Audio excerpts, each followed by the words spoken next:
کہ یا ایھا الذین آمنوا لا ترفعوا اصواتکم فوق صوت النبی. ذرا سوچیں کیسا اللہ کریم کا پیار تھا اپنے محبوب سے، وہ محبت بھرے الفاظ.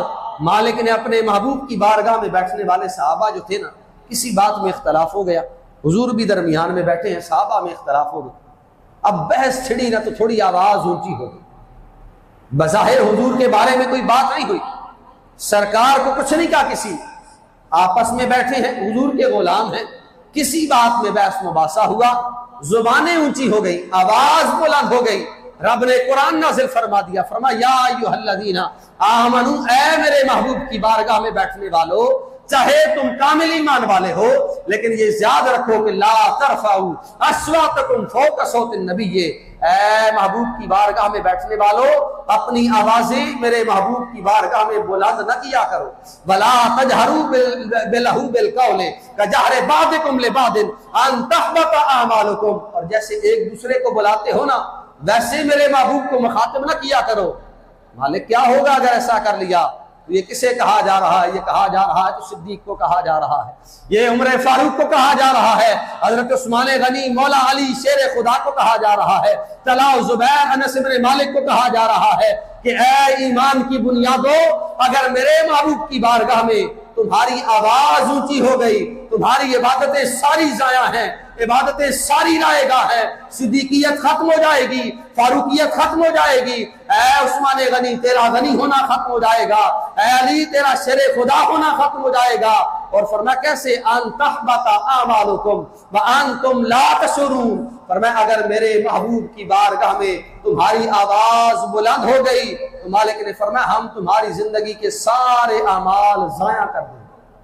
اب یہ آیت نازل ہوئی، حضرت ثابت بن قیس حضور کے غلام ہیں، بخاری شریف کے الفاظ ہیں، آواز قدرتی اونچی تھی. آپ سنتے اونچا تھے نا تو آپ سمجھتے ہیں جسے سنائی اونچا دیتا ہو نا، وہ بظاہر اپنی طرف سے آہستہ بولتا ہے لیکن آواز اس کی قدرتی بلند ہو جاتی ہے. اب ثابت بن قیس جو قدرتی اونچا بولتے تھے، یہ فرمان سنا حضور کا، گھر میں بیٹھے مسجد نبی کی نمازیں چھوڑ دی کہ متا حضور کوئی بات پوچھے مجھ سے میں جواب دوں، میری آواز بلند ہو، زندگی کے اعمال نامے کو ختم کر دیا جائے، ایمان چھین لیا جائے مجھ سے. جماعت چھوڑی مسجد نبی کی اور 3 دن کی نماز چھوڑی. اور آپ کے اور میرے پیچھے تو پڑھنے والے نہیں تھے، سرکار کے پیچھے فرض نماز چھوڑ دی 3 دن کی. ہوتا نا کوئی اعمال کا حساب لگانے والا تو کہتا بھائی ثابت کو کہا جائے کہ اس نے 3 دن کی فرض نماز چھوڑی ہے، وہ تو گنہگار ہو گیا ہے. بھائی کہا جائے کہ اس نے جماعت چھوڑی ہے، وہ گنہگار ہو گیا ہے.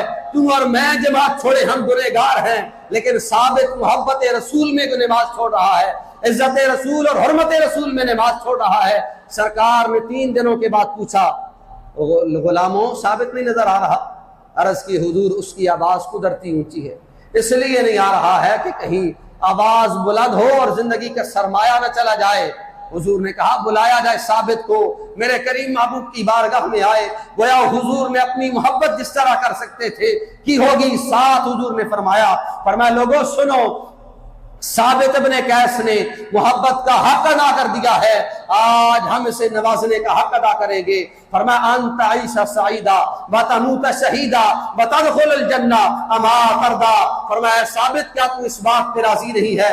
بظاہر 3 دن کی نمازوں کا تارک ہے، بظاہر مسجد نبی کی جماعت کا تارک ہے، لیکن حضور کی عزت کے لیے ہے. میرے کریم محبوب نے فرمایا ثابت تو نے محبت کر کے حق ادا کر دیا ہے، ہم تجھے صرف اس محبت کے بدلے میں اعزاز اور کرم فرماتے ہوئے یہ خوشخبری دیتے ہیں کہ تو جب تک زندہ رہے گا اللہ کریم تجھے سعادتوں اور خوشیوں والی زندگی عطا فرمائے گا. وَتَمُوتَ شَهِيدًا، جب تجھے موت آئے گی رب تجھے شہادت کی موت عطا فرمائے گا. وہ کہنے والے کہاں ہیں کہ جنہیں سرکار جو کہتے ہیں کہ سرکار کل کی بات کی نعوذ باللہ خبر نہیں رکھتے ہیں؟ ثابت زندہ حضور کے پاس موجود. حضور نے فرمایا ثابت تو شہید کی موت مرے گا وتدخل الجنہ، اور فرمایا اس ایک محبت کے بدلے میں ہم تجھے بشارت دیتے ہیں تو رب کی بارگاہ میں جائے گا، رب تجھے بغیر حساب کتاب کی جنت میں داخلہ عطا فرمائے گا.